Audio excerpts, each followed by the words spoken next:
저는 전문 강사는 아니고요. 그냥 평범한 엄마예요. 저희 아까 목사님이 소개해 주셨던 것 같이 저희에게 세 자녀가 있어요. 큰아이는 우리 나이로 올해 17살 되는 고등학교 1학년 딸아이고요. 그 다음에 둘째 아이는 올해 이제 11살 되는 남자아이예요. 막내 아이는 아직 만 5세가 안 됐어요. 제가 이제 그 아웃라인 보시면 뒤에 자녀 양육의 자녀 훈련의 실제에 보면 이제 유아기, 유년기, 청소년기 이렇게 나누는데 저희 집에는 세 집의 아이가 다 있어요. 네, 왜 이렇게 아이를 뚜루뚜루 낳냐 하면 제가 첫 아이 낳고 양육에 실패한 것을 알고 너무 절망에 빠져서 더 이상 자녀를 낳는 것은 죄악이다 이렇게 생각을 했어요. 그리고 내가 여기서 더 이상 아이를 낳으면 그 가정을 파괴하는 일이다. 제가 그때 혼자 선포를 한 거예요. 그래서는 절대 아이를 낳지 않겠다 생각했고 주변의 친구들한테도 막 이야기를 하고 다녔어요. 제가 지은 많은 죄 중에 아주 큰 죄예요. 그때 지금 알고 보니까 그래서 첫 아이 낳고 절대로 아이를 낳을 생각이 없었는데 하나님이 그냥 주셨어요. 둘째 아이 낳기 전에 갑자기 임신이 됐는데 제가 너무 당황스러웠거든요. 그래도 주셨으니까 감사함으로 이렇게 받았는데 계류 유산이 됐어요. 그러면서 뭔가 모르게 이게 내 고집대로 내가 아이를 낳겠다 말겠다 이런 문제가 아닌가 보구나 생각을 했어요. 그러다가 또 다시 아이가 생겨서 둘째 아이가 태어난 거예요. 둘째 아이가 이제 4세 됐을 때 제가 홈스쿨을 알게 됐고요. 제 큰아이 3학년 2학기 때 홈스쿨을 알게 됐어요. 그렇게 해서 이제 양육을 하면서 그때 비로소 저는 자녀 양육이라는 게 이거구나. 하나님이 말씀하신 게 이거구나. 나 지금까지 뭘 하고 있었지? 이제 이런 생각을 하게 됐어요. 그래서 그때부터는 이제 참 감사함 가운데 자녀를 양육하기 시작했는데 그때도 또 아이를 더 낳을 거라고는 생각을 안 했거든요. 그래서 저희 큰아이가 어느 날 예배 시간에 자기의 기도 제목을 내줬는데 동생이 하나 더 생겼으면 좋겠다는 게 기도 제목이에요. 아빠랑 제가 약간 당황하면서 그러냐고 했는데 얘가 가정 예배 시간마다 그 기도 제목을 넣으니까 아빠가 저기 예인아, 큰애 이름이 예인이에요. 예인아 그거는 그냥 개인 기도 제목으로 하래요. 가족의 기도 제목은 아닌 것 같아. 그랬어요. 그런데 그리고 한 1년쯤 지났는데 정말 아이가 생긴 거예요. 너무 당황했어요. 온 집안이 다 당황했어요. 그때 저희가 그 친정 부모님과 저희 할머니까지 4대가 같이 사는 집이었거든요.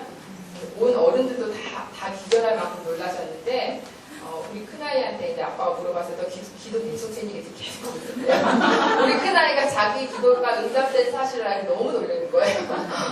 네, 아이한테 그게 굉장히 중요한 경험이었어요. 자기 혼자서 숨어서 한 몰래 한 기도의 응답이 이렇게 이루어지는 것에 대해서 굉장히 놀래하더라고요. 그 아이가 아마 경험한 자기가 기도하면서 하나님과 소통함으로 해서 자기에게 응답하신 것에 대한 경험으로 아마 이제 첫 번째 경험이 아닐까 저는 그렇게 생각을 하는데 그러면서 이제 새 아이를 양육을 하게 됐어요. 그러면서 셋째 아이를 양육하면서는 이제 홈스쿨 시작하면서 제가 알게 됐던 거, 보물처럼 알게 됐던 그 모든 것들을 사실은 약간 실험 정신 비슷하게 적용해 보면서 왜냐하면요, 아이가 이제 세 번째쯤 되고 큰아이랑 서울이 많이 지다 보니까 11년 차이에요. 그러다 보니까 제 마음에 좀 약간 여유가 생긴 것 같아요. 그리고 사실은 그 사이에 자녀들을 양육하면서 하나님의 원리들을 알아가면서 그 믿음이 조금은 더 생긴 것 같아요. 하나님을 신뢰하는 자녀 양육에 있어서 하나님 신뢰하는 것이 조금 더 생긴 것 같아요. 그래서 이것이 성경에서 말씀하신 거고 하나님이 말씀하신 거라면 해봐야지. 해봐야 알지. 그런 마음이 들었어요. 그래서 신생아 때부터 제가 아는 그 첫째 아이 키우면서 몰랐던 그것들을 이제 하나하나 해보기 시작했어요. 그러면서 제가 느낀 거는 너무 감사하고 너무 기쁘다는 거였어요. 자녀라는 게 이런 거구나. 자녀 양육이라는 게 이런 기쁨이 있는 거구나. 하나님께서 우리에게 자녀를 주신 게 정말 태열매로 기업이라는 게 맞구나. 이 말씀이 막 저도 모르게 막 그 말씀이 저절로 생각나면서 막 찬양하게 되는 그런 경험을 했어요. 그러면서 저희 집에 자연스럽게 홈스쿨 하다 보니까 많은 사람들이 오고 자꾸 이제 오시면서 제가 이제 양육하면서 느꼈던 것을 같이 나누면서 이제 도움 받으신 분들도 꽤 있고, 그런 사람들이 자꾸 이제 전해주기를, 알려주기를, 혼자만 알지 말고 가르쳐달라고 그러시는 분들이 있어서 저희 집으로 찾아오시는 분들하고는 많은 교제를 했어요. 그래서 제가 이렇게 마이크 잡고 서는 거는 그렇게 여러 번 해본 적이 없어요. 사실은 시간이 굉장히 부족해서 제가 서두에 이렇게 긴 얘기를 하면 안 되는데요. 약간 떨려서 그런 것 같아요. 저기 아웃라인 보시면서 볼게요. 성경대로 양육하기 위한 기본적인 이해, 뭐 자녀훈련의 중요한 원리 이런 식으로 제가 이제 조금 정리를 해봤는데 사실은 다행인 것은 여기 계신 모든 부모님들께서 하나님 살아계신 것을 알고 예수 그리스도를 믿는 그리스도인이시라는 것 때문에 제가 조금은 안심이 돼요. 그래서 기본적으로 가지고 있는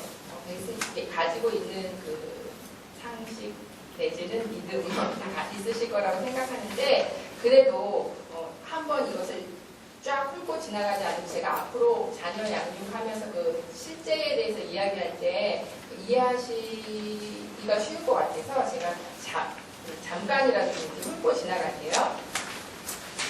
가정에 대한 이 바른 이해에 보면은 가정은 하나님이 창조하셨다. 그다음 그 옆에 이제 성경 말씀이 쭉 나오죠. 가정의 주인은 하나님이시다. 가정 안에는 하나님이 주신 권위와 질서가 반드시 존재한다. 이거는 이제 제 얘기가 아니고 성경 말씀에 입각해서 제가 이제 정리한 거고요.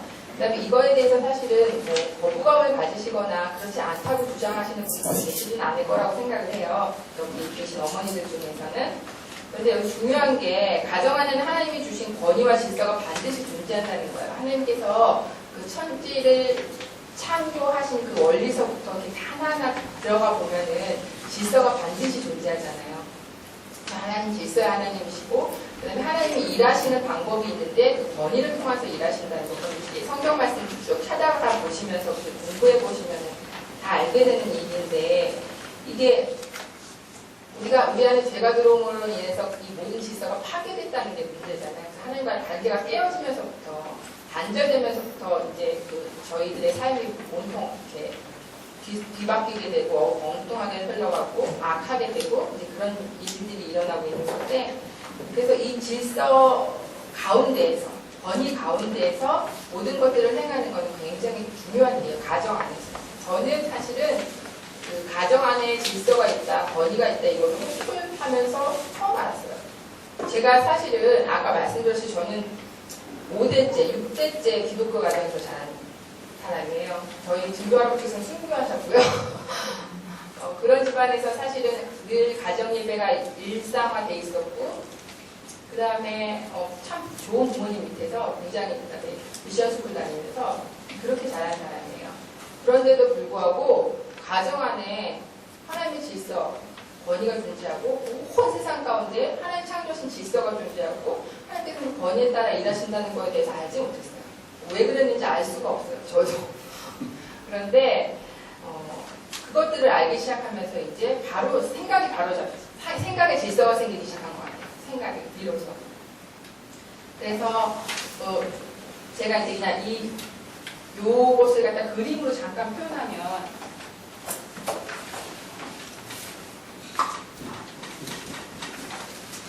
가정이에요. 그리고 권위로 치면 제일 위에 누가 있을까요? 네, 남편. 그 다음에는 아내, 자녀. 이 질서가 있잖아요. 그리고 이제 하나님. 제가 옛날에 처음에 알았을 때는 이렇게 뭐 하나님, 남편, 아내, 자녀인데 제가 생각했을 때 그렇게 하면 안 될 것 같더라고요. 가정 안에 그 하나님의 권위는 온 세상 안에 존재하시기 때문에 그 가정이 하나님과 소통하고 있고요. 하나님이 이 가정 안에 말씀하시는 게 이게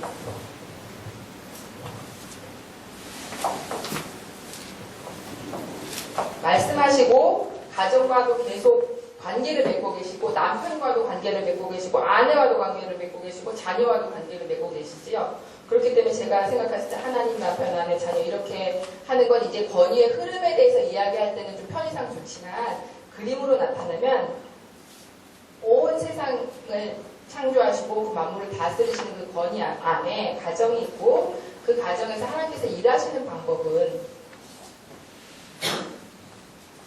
이렇게 된다는 것을 알게 되었어요.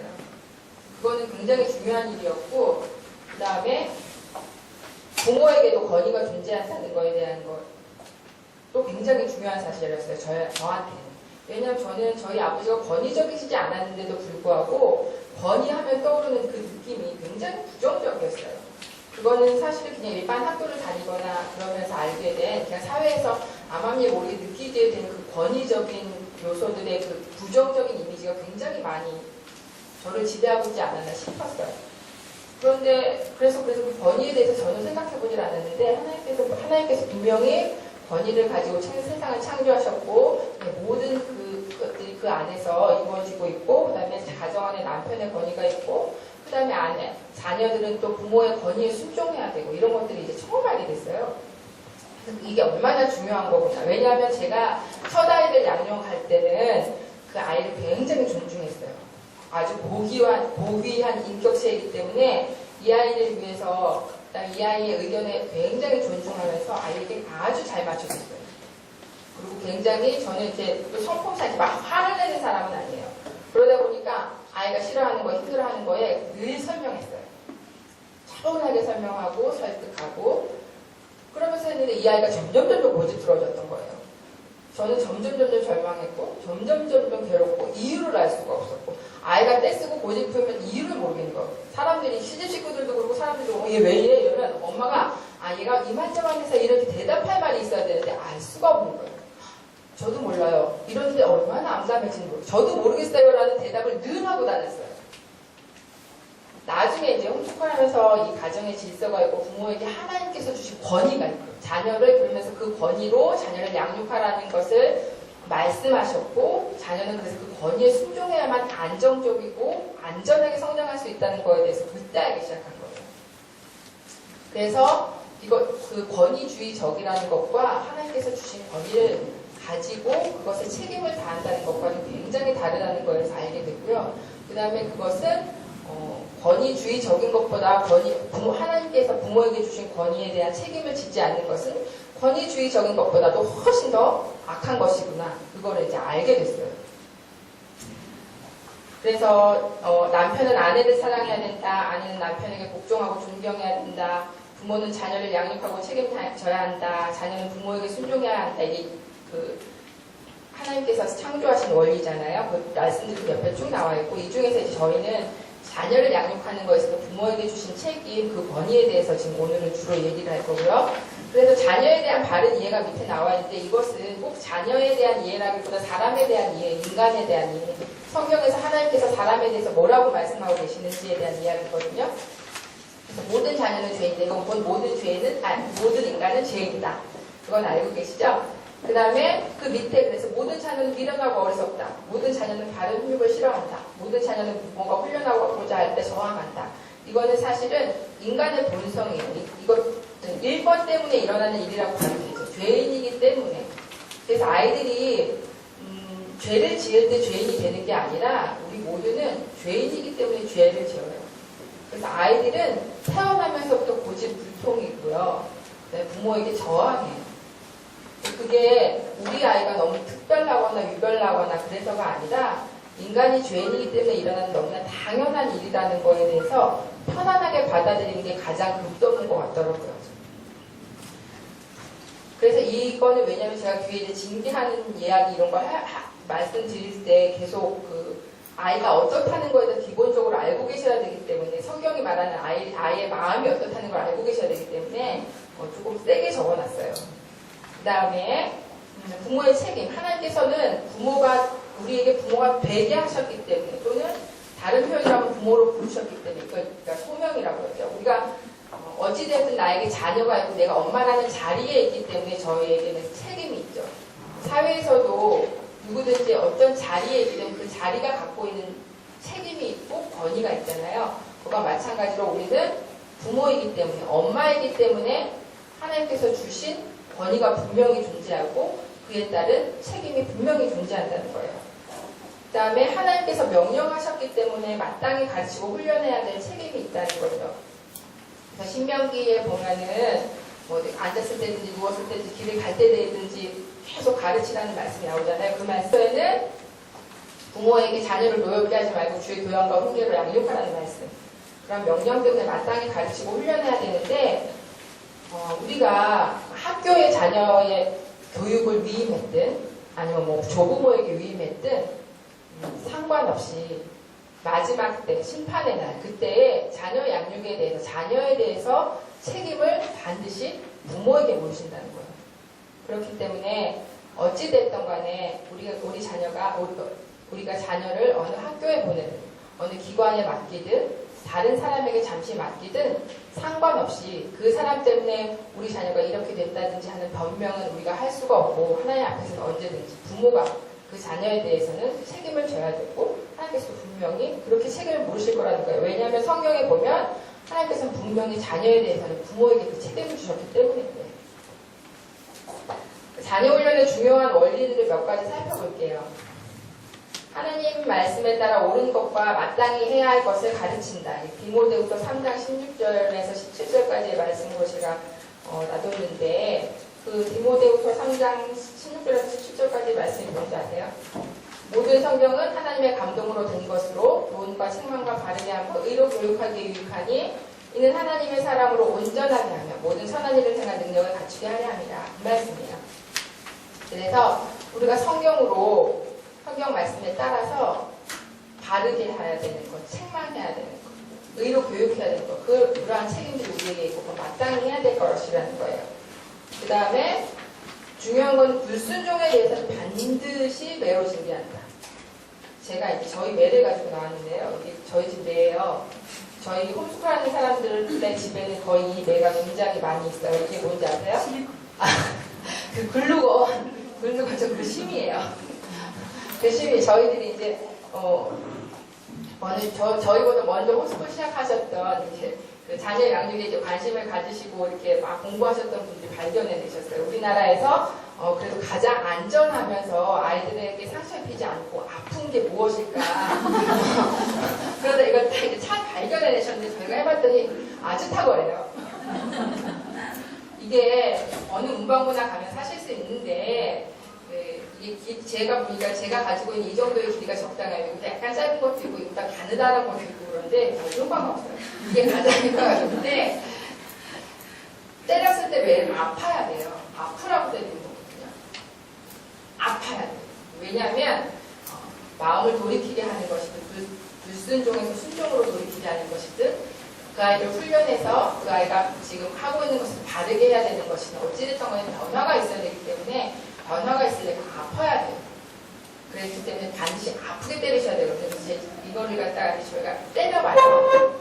그러니까 부모님이 안 맞아보시고 그냥 때리면 아이가 얼마나 아픈지 안 아픈지 알 수 없잖아요. 그래서 저도 이제 아이를 때리기 전에 지금은 이제 제가 맞아보지 않아요. 많이 해봤기 때문에 이게 딱 익어서 제가 어느 정도의 강도를 어떻게 때리면 아이가 아프다 안 아프다 이게 제가 아니까 지금은 안 하는데 처음에 이제 저희 큰아이들한테 적용할 때는 제가 이제 맞아봤어요. 꾹 참고 여기 때렸을 때도 여기 때렸을 때도 다 다르거든요. 근데 제가 이제 강도를 조절해 가면서 맞아봤어요.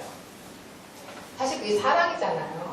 내가 얘 막 두들겨 패주려고 화나서 두들겨 패주려고 하는 게 아니라 정말 성경 말씀들 여기 말씀하신 대로 바르게 하기 위해서 그 다음에 훈계 하기 위해서 징계하기 위해서 그래서 이 아이의 마음이 옳은 곳으로 돌아서게 하기 위해서 하려니까 엄마가 자기도 얼마나 아프면 얘가 돌아설 수 있을까 정말 그런 기도하고 막 맞아봐요. 이렇게 맞아보고 이렇게 한 다음에 어느 정도 이제 강도를 조절해서 아이를 때렸어요. 이 매가 굉장히 중요해요. 저는 큰아이는 한 번도 때려서 키운 적이 없어요. 제가 어떻게 키웠는지 아까 말씀드렸죠.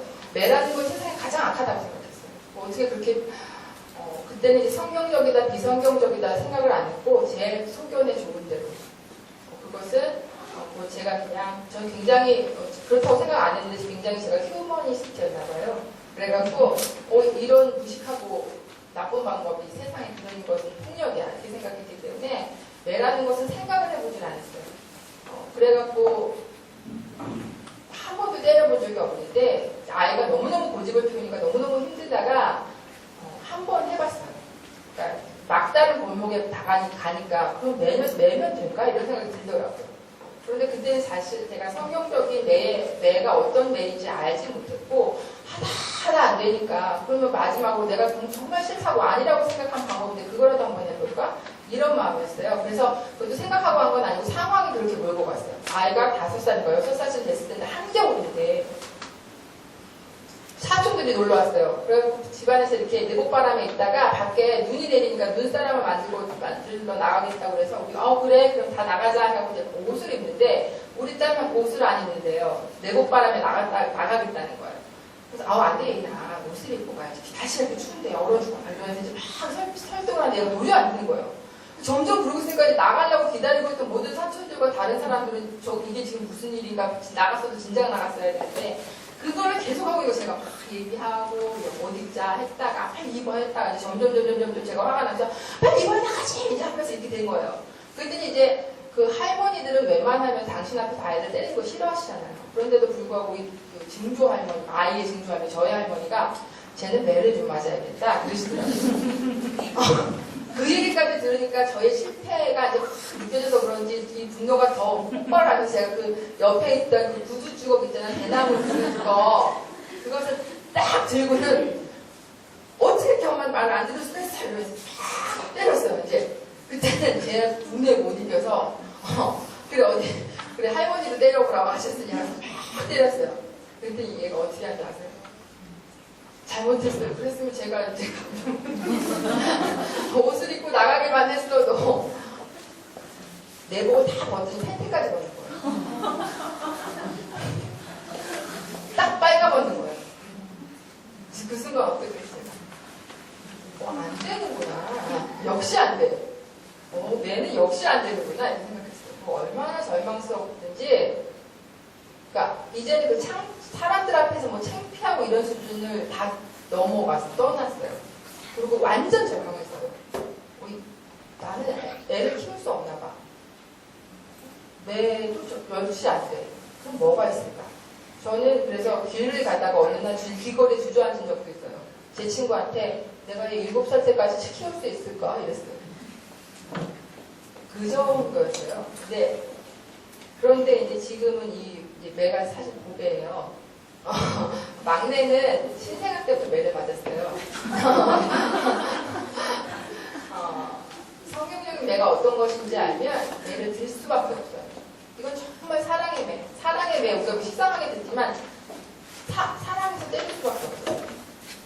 하나님이 우리한테 그렇게 하세요. 택하신 이스라엘 백성에게 어떻게 하셨는지 아시죠? 아주 진노하시고 내서 깨치시고 죽이시고 이런 일들이 구약 성경에 보면 계속 있어요. 하나님이 진노하시고 분노하시고 이랬을 때의 상황들이 굉장히 일관성이 있어요. 이 백성이 나에게서 그 마음을 이렇게 떠나갔을 때 다시 돌이키시고자 할 때 그럴 때는 반드시 징계해야 돼요. 아이가 고집 피우고 우리 큰아이가처럼 그렇게 고집 피우는 아이는 정말 가장 악한 상황, 그러니까 가장 위험한 상황 가운데 있는 아이예요. 완전히 하나님의 질서를 완전 깨뜨리고 하나님의 권위를 완전히 무시하고 하나님으로부터 작정하고 떠난 아이거든요. 그렇기 때문에 얘를 어떻게 해야 돼요? 그 일을 하나님이 나더러 하라고 주신 거기 때문에 저는 얘를 돌이켜야 되는데 불순종하는 거에는 매밖에는 방법이 없어요. 성경도 그렇게 얘기하고 있어요. 다른 실수들, 잘못들 이런 것들은 다른 여러 가지 방법들이 있어요. 대화도 있고요. 그다음에 다른 징계의 방법들을 사용하는데 불순종하고 고집 부리는 거에는 매밖에 방법이 없어요. 그런데 제가 이렇게 너무 깨닫고 실제로 막내한테 해보면서 그 효과라고 표현할지 모르겠지만 여하튼 반드시 그래야만 한다는 확신, 확인을 받았음에도 불구하고 그래서 이 이야기를 다른 어머니들한테 하면 늘 물어보는 이야기가 매 말고 다른 거 없어요. 그러세요. 매 말고 다른 거 없어요. 그 고집 꺾는 거에는 매밖에는 다른 방법이 없어요. 근데 성경적으로 하는 그 매는 하나님께서 주신 권위가 있기 때문에 어떤 아이든지 꺾여요. 그래서 제가 이제는 저희 아이뿐만 아니라 남의 아이도 때릴 수가 있어요. 왜냐하면 그게 사랑이기 때문에 그래요. 그리고 이 아이가 지금 얼마나 위험한 상황인지 제가 뻔히 보이니까. 근데 제 매를 맞고 돌이키지 않는 아이가 없었어요. 그 자리에서 바뀌어요. 그 자리에서 바뀌거든요. 행동은 그 자리에서 확 바뀌어요. 아이들이 굉장히 똑똑해요. 사람이 자기가 살 방법은 언제든지 강구하고 있거든요. 그래서 내가 어떻게 해야지 이 자리에서 살아남을 수 있다는 걸 알아요. 이게 되는구나 안 되는구나를 아이들이 훨씬 어른보다 빨리 캐치해요. 그래서 저희 집에 이제 또 어떤 엄마가 아기를 데리고 오셨어요. 집에서 계속 했는데 도저히 안 돼요. 아니 일관성 있게 쭉 했대. 계속 매를 때렸대요. 저도 열심히 했는데 안 돼요. 제가 와서 봤더니 하지 않은 거예요. 엄마는 했다고 생각하지만 제가 봤을 때 안 한 거예요. 왜냐하면 뒤에 나와요. 징계에는 일관성이 매우 중요하다. 3번에 나오죠. 일관성 없는 훈련의 열매는 절대 볼 수 없고 화가 난 상태에서 행한 징계는 성경적인 징계가 아니다. 그런데 엄마들이 실패하는 이유는 일관성의 문제와 화가 난다는 거예요. 화가 나기 전에 때려야 돼요. 그래서 화가 나기 전에 때려야 되는 건 뭐냐면 아이가 잘못을 분명히 엄마가 하지 말아라 했는데 했어요. 그래서 또 했죠. 그럼 그거 만지면 안 돼. 근데 그 전에는 명확한 지시가 필요하거든요. 가르침이 필요해요. 이것은 네가 절대 만지면 안 되는 거야. 절대 만지면 안 된다. 해갖고 아이가 완전히 인지한 것을 아셔야 돼요. 확인도 되고 그 이후에 아이가 그것을 만졌으면 그것을 순종이거든요. 안 되는 일을 했기 때문에. 그럴 때는 엄마가 만지면 안 된다 그랬지 한 번만 더 만지면 너 혼난다. 우리가 늘 쓰는 방법이 이건데 그렇게 해갖고는 안 돼요. 완전히 아이가 뭐 어떻게 해야 되는지 딱 인지하고 있은 다음에는 그 행동을 첫 번째 했을 때 매를 때려야 돼요. 만지는 순간 얘니 엄마가 만지지 말라고 했는데 만졌네. 찼! 깜짝 놀래고 울어요. 엄마가 만지지 말라고 했지 엄마 말씀에 순종하지 않았기 때문에 매 맞은 거야. 빨리 뚝 끊쳐라. 그렇게 이야기해요. 아이들이 끊쳐요. 그렇게 하지 않고 엄마 하지 말라. 그런데 하지 마. 한 번만 더 하면 진짜 혼나. 또 해. 진짜 혼난다. 또 해. 진짜 혼난다 그랬지? 또 해. 너 이리 와봐. 이제 그러면은 이거는 성격적인 매가 아니기 때문에 그때부터는 아무 효과가 없어요. 엄마의 어떤 메시지만 전달되냐면 우리 엄마가 나한테 분노하고 있어. 우리 엄마는 날 미워해. 이 메시지거든요. 네. 그렇기 때문에 전혀 효과가 없어요. 그렇기 때문에 아이가 첫 번째, 그러니까 엄마가 화나기 전에 때려야 돼요. 그래서 화가 난 상태에서 야고보서 말씀이 거기 1장 20절에 사람이 화내는 것은 하나님의 의를 이룰 수 없는 일이라고 말씀하셨거든요. 그래서 화난 상태에서는 징계할 때 매를 때리지 않습니다. 그런데 우리가 이때까지 그 경험한 것들이 화난 상태에서 부모님들이 아이들을 막 때렸던 걸 경험해서 매라는 게 굉장히 부정적으로 인식이 되어 있는 경우가 많아요. 그래서 이 아이의 엄마가 보니까 제가 이제 늘 약간 화났을 때 때렸을 것 같고 일관성이 없었을 것 같아요. 같은 비슷한 상황이든 같은 상황에서 또 늘 언제나 같이 매를 맞았어야 되는데 상황이나 엄마의 기분 상태에 따라서 달라지면 아이들이 알아요. 그래서 아까 같은 경우도 우리 엄마는 늘 3번까지는 꼭 말을 하더라. 이러면 3번 될 때까지는 버티는 거예요. 엄마들 이런 것도 많이 하잖아요. 카운트 하잖아요. 하나, 둘, 셋, 넷, 다섯, 10개 동안까지. 그러면 아이들은 우리 엄마는 10살 동안까지는 괜찮아. 이걸 학습하고 있는 거거든요. 그러니까 이게 사실 우리가 입으로 가르치는 것만 가르치는 게 아니라 이게 다 아이들이 지금 학습하고 있는 중이에요. 아, 우리 엄마 나 10살 동안까지는 괜찮다는 것을 학습하고 있는 중이에요. 그 다음에 엄마가 눈치를 봤더니 엄마가 기분 좋을 때는 그걸 하라고 그랬다가 엄마 기분 나쁘면 하지 말라고 그랬다. 이런 식으로 하면 아이가 엄마 기분에 맞춰서 행동하는 것을 학습하고 있는 거죠. 그렇기 때문에 매에 아무런 효과가 없어요. 이 아이 엄마가 이제 막 너무 괴로워하면서 우기면서 그러는데 제가 또 똑같은 얘기를 하는데 자기가 그렇게 했다고 자꾸 얘 주장하는 거예요.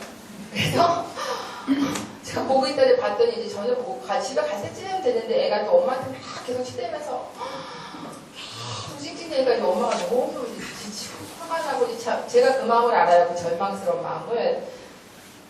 그러고 있는 거예요. 그래서 제가 물어봤어요. 제가 좀 때려도 될까요? 그랬더니 네 그러시더라고요. 그래갖고 제가 가서 찰싹 때렸어요. 엄마한테 그렇게 와서 엄마한테 붙어서 찡찡대지 마. 저기 가서 애들이랑 놀아. 그랬어요. 아주 슬프게 울어요. 세상에서 가장 슬픈 표정으로 울어요. 제가 거기에 전혀 동요하지 않고 다시 또 찰싹 때렸어요. 울지 마. 엄마한테 와서 찡찡대지 말고 저기 가서 놀아. 이렇게 말했어요. 네. 지금 가. 안 가요. 네 하고 대답을 했는데. 그러면 어떻게 해요? 또 때려야지. 찰싹. 지금 가서 놀아. 엄마한테 절대 오지 마. 빨리 뚝 끊쳐. 지금 뚝 끊쳐. 울지 마. 울 일이 아니야. 그러니까 얘는 지금 자기가 울어도 되는 상황인 줄 알아요. 근데 자기가 울어도 되는 상황이 아니고 자기가 지고지 피우고 있는 거기 때문에 그리고 명확하게 말씀해 주셔야 돼요. 너는 지금 울 상황이 아니야. 너는 지금 울면 안 돼. 울지 마. 그래서 울지 말라고 하니까 엄마 듣기 싫어서가 아니라 네가 지금 울어야 되는 때가 아닌데 울기 때문에 그래요. 그래서 애들이 이런 데는 웃는 게 아니거든요. 배워야 돼요. 그래서 울지 마. 또 붙여. 지금 가. 지금 가. 엄마한테 절대 오지 마. 네. 집에 갈 때까지 절대 안 와요. 또 한 아이는 좀 더 심한 아이들도 있어요. 이런 아이들은 훨씬 더 영리한 아이들인데요. 사람을 조종할 줄 알아요. 왜냐하면 엄마가 당하셨을 거예요. 그거는 이제 보면 알아요. 아이를 보면. 얘는 이제 우리 집에서 밥을 아이들끼리 다 둘러앉아서 밥을 먹는데 자기 자리가 아닌데 일부러 알면서 남의 자리에 계속 뻗고 앉아있는 거예요. 이거 비켜라. 형편이니까 비켜라. 계속 모른 척하고 그러면서 지가 울어. 그러다가 어머 여기 네 자리 아닌데 왜 여기서 먹니? 그러면 안 되지. 밥 나중에 먹어야겠구나. 이런 지도를 받으면 자기가 막 울어. 적반하장이죠. 다 울어. 그래서 제가 그 엄마한테 내가 해도 될까요? 그랬더니 엄마가 해달래요. 그래서 자 방으로 들어가자 그랬더니 절대 안 들어가죠. 이런 애들 이제 막 더욱 크게 울면서 막 고집 피워요. 얘네 제가 이렇게 딱 안고 방으로 들어가서 딱 닫았어요. 근데 이제 그때는 매를 안 들고 들어갔어요. 너무 급해서. 그래서 그런데 얘한테는 매를 가지려고 하는 틈을 줘서는 안 되는 상황이었어요. 이렇게 고집 피우면서 막 반항하는 아이들한테 또 잠깐만 기다려봐라 내가 매를 가져올게 이럴 수가 없거든요. 부모님들 같은 경우는 그럴 때는 사실은 손으로 때리실 수도 있어요. 근데 저는 제 아이가 아니니까 엄마가 아무리 부탁했어도 그럴 수는 없었고요. 제가 잠깐 고민했어요. 빨리 가서 매를 갖고 와야 되나 그랬는데 그냥 아주 엄하게 소리를 쳤어요. 그러니까 아까 같은 경우는 저희 아이한테 같은 경우는 제가 그렇게 막 소리 지르면서 화내진 않아요. 그런데 이 아이는 지금 내가 없기 때문에 내가 얼마나 화나고 네가 얼마나 잘못하고 있다는 걸 알아야 되기 때문에 막 화를 냈어요. 조용히 못해? 뚝구쳐! 어디서 울고 이래? 이렇게 남의 애한테 제가 그렇게 왜냐하면 얘가 너무 악한 상황 가운데 있고 진짜 위험한 상황 가운데 있다는 게 보이기 때문에 그래요. 얘 구해줘야 되잖아요. 우리가 어떤 애가 내 자식 아니어도 남 불구덩이 속으로만 가고 있는 애들 어머 씨 어쩌냐 이러고 있겠어요? 어찌됐든 간에 가서는 끄집어는 내와야 될 거 아니에요. 그런 마음이에요 사실. 그래갖고 막 뚝구쳐! 소리를 막 쳤어요. 근데 얘가 그럼 어떻게 할 것 같아요? 더 울죠? 다 경험해 보셨죠? 얘는 다 더 울다가 그 다음에 어떻게 하는 줄 아세요? 기침을 하기 시작해요. 기침을 막 해요. 기침을 막 하기 시작하죠? 그러면 이제 옛날 같은 저도 왜 이러지? 이러다가 왜 이러지? 겁나기 시작하죠. 근데 제가 이제 알아요. 얘 지금 통하려고 기침하는구나. 얘는 이제 거기까지도 할 줄 아는 애예요. 조그마한 애가 그래서 제가 기침도 하지 마. 기침하지 마. 막 그래서 제가 통할 거를 이제 미리 예상을 했어요. 기침하지 마. 울지도 마. 계속 소리 질렀어. 근데 얘가 계속 하는 거예요. 얼굴 시뻘겋는데 진짜 딱 터졌어요. 제가 너 어디서 두렵게 토하니? 물티슈를 딱 주면서 따가! 누가 이렇게 뚝붙이라고 그랬고 기침도 하지 말라고 그랬는데 누가 여기서 이렇게 토를 해? 네가 닦아. 네가 토했으니까 네가 닦아! 그랬어요. 얘가 안 한대요. 그럼 이제 이쯤 되면 막 갈등 생기죠? 막. 근데 이제 제가 좀 아이들이 많이 이렇게 경험해 봤더니 보여갖고 된다는 확신이 있어요. 그래서 닦아. 계속 그랬어요. 네가 닦아. 깨끗이 닦아. 그랬거든요. 근데 얘가 싫어. 나갈 거야. 막 이러는 거예요. 그래서 못 나가. 깨끗이 닦아. 그랬어요. 깨끗이 닦아. 그래서 얘가 이제 물티슈로 누가 그렇게 닦으라 그랬어. 깨끗하게 닦아. 다시 또 물티슈 줬어요. 막 닦아요. 그 다음에 좀 한풀 꺾여요. 이제는 점점 아이가 아는 거 이거 안 되는데 이게 안 먹히는데 이쯤에서 먹혀야 되는데 이게 안 먹히는데 이거 아이들이 계속 그렇게 생각하고 있어요. 그러면서는 자기도 안 울어요. 왜냐하면 얘도 이제 지금 꺾어서 일로 가 있어요. 이게 안 먹힌다는 사실에. 그래서 이렇게 닦아. 안 돼. 깨끗하게 닦아. 더러워. 깨끗하게 닦아. 깨끗하게 닦았어요. 나가서 밥 먹을 거니? 네. 아니, 그 다음에 얘 어떻게 하는 줄 아세요? 그 다음에 하늘 끝까지 져요, 얘는.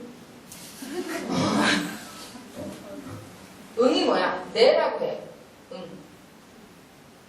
다시 해. 밖에 나가서 밥 먹을 거니? 응. 네라고 대답해라. 밖에 나가서 밥 먹을 거니? 네.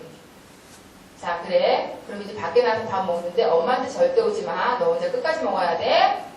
나가자. 응. 아이들이 이래요. 쉽지 않아요. 근데 그것을 끝까지 꺾으셔야 돼요. 그러니까 대충 엄마는 이제 지칠 대로 지쳤어. 막 토한 것까지 다 치웠어. 그럼 이제 이쯤에서 마무리 빨리 짓고 싶죠? 그러니까 이제 나가서 밥 먹자. 응, 그래. 가서 먹자 하고 나가버리고. 그럼 이제 여기서 얘는 다 안 내줬어요. 다 안 꺾었어요. 꺾는 척 했을 뿐이죠. 요 방법은 안 되는 거구나까지만 알았어요. 요거는 되는구나를 알았어요, 이제는. 그렇기 때문에 그것까지 다 꺾어야 되거든요. 그렇기 때문에 아이한테 다시 내라고 할 때까지 그걸 계속 반복하는 거예요. 그래서 자, 이제 나가서 밥 먹자. 엄마한테는 절대 오면 안 되고 혼자서 끝까지 먹어야 돼. 네. 그래, 나가자. 그때부터 딱 앉혀놓잖아요. 엄마 쳐다도 안 봐요. 남의 뭐 너 골고루 먹어라 이런 얘기까지 지시까지 해가면서 먹어요. 이것도 먹어야 돼. 골고루 먹어라 이러면서 먹고 그 다음에는 제가 그렇게 혼내고 막 야단쳤으면 저도 쳐다도 안 볼 것 같죠? 안 그래요. 아이들이 훨씬 안정감 느껴요. 밥 다 먹은 다음에 자기 엄마한테 안 가고 저한테 와요. 깨끗이 먹었어요. 어우 진짜 깨끗이 잘 먹었네. 이거 두고 가라. 아이들 그랬을 때의 기쁨이 있어요. 부모님들이 그런 기쁨을 아셨으면 좋겠어요. 왜냐하면 얘가 드디어 내가 한 방법이 통했구나, 내 말을 잘 들었구나가 아니라 사람을 사랑한다는 거, 자녀를 사랑한다는 게 어떤 거구나, 거기서 하나님 마음이 어떤 것이구나를 알 수가 있고요. 그다음에 이게 굉장히 치열한 싸움이구나도 알 수가 있어요. 그리고 아이 안에 무엇이 있구나, 아이 안에 있는 무엇을 다루어야만 하는구나. 그랬을 때 아이가 이러한 변화를 보이는구나. 그런 것들이 저의 엄마에게 배움이 돼요. 진짜 깊이 있는 배움이 되면서 자녀 양육이 어떤 거구나를 몸으로 배워가게 되거든요. 그러면서 기쁨이 느껴져요. 그것은 제가 생각했을 때 하나님이 명령하신 거에 대해서 순종하는 기쁨이고요. 순종할 때 당연하게 주시는 은혜에 대한 기쁨이고요. 그러면 그렇게 했을 때에 사실은 성취감이 있어요. 부모로서의 자신감이 생겼어요. 뿌듯한 자신감. 이게 하나님께서 나에게 권위를 주셨기 때문에 내가 이런 사람 아니었는데 이거 할 수 있구나. 하나님이 주셨기 때문에 가능하구나. 내가 하나님 안에 있기 때문에 이게 가능하구나. 이러면서 엄마도 배우고 자녀도 배우고 그 기쁨을 알아가는 게 굉장히 감사하고 너무나 큰 은혜였어요. 그러면서 사실 이렇게 다른 아이들까지 할 수가 있잖아요. 다른 아이들까지 구원하면서 갈 수가 있어요. 그래서 저도 처음에는 이제 저희 아이만 된다고 생각했거든요. 그러니까 내 아이니까 그냥 내가 할 수 있지 했는데 이제는